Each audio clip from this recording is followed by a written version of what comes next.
In this video, we're going to demonstrate using the thermal expansion function of the PPI Building and Construction Division Plastic Pipe Design Calculator. I've already accepted the end user license agreement, so I'm going to start by clicking on the blue button on the left for the function thermal expansion. All of these functions give you a choice of working units. I am going to stick with using inch pound or US customary units for this example. This example is going to be based on using CPVC pipe in a hot water plumbing application. So I'm going to start by selecting CPVC, and this is confirmed by the image down below. If I wanted to read more information about CPVC, I could simply click that blue link and it would take me to the BCD webpage all about CPVC. The sizing type is going to be IPS, iron pipe size. It is CPVC pipe, not tubing. My wall type is going to be Schedule 80 to meet the pressure requirements of this system. That's something that was calculated on the side. For this example, we're going to be using 4-inch diameter CPVC pipe. As I said before, this is going to be a hot water plumbing example. I'm going to assume my installation temperature. It's a nice, beautiful day, and the pipe is installed when it's 75 degrees. That's also our typical ambient air temperature inside the building.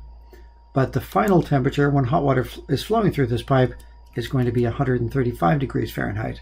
That's a good temperature to use for a hot water recirculation system. And the length of the pipe in this example is 50 feet long between any elbows or joints.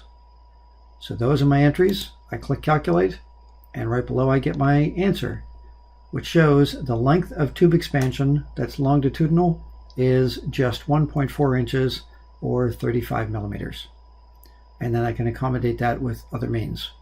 If I wanted to design an expansion arm or expansion loop to accommodate that, I would use that function, the expansion arm loop function, but I'll show that in a separate video. To understand how these calculations were performed, you can click the Calculation Details button in the lower left, and it'll open up the window showing the formula that was used for that calculation. To share this information, to share this result, I can print it. I can print it to a piece of paper, or I can print it as a PDF file and share it with people that way. I'm going to cancel that right now. The other way I could share this information is to email it to somebody. I could email it to myself or to my customer. Simply enter in their email address and hit send, and the result has been shared. Thank you for watching this video. Please take the time to take our quick 2-minute survey on the right-hand margin to help us improve this calculator and to tell us how it worked for you.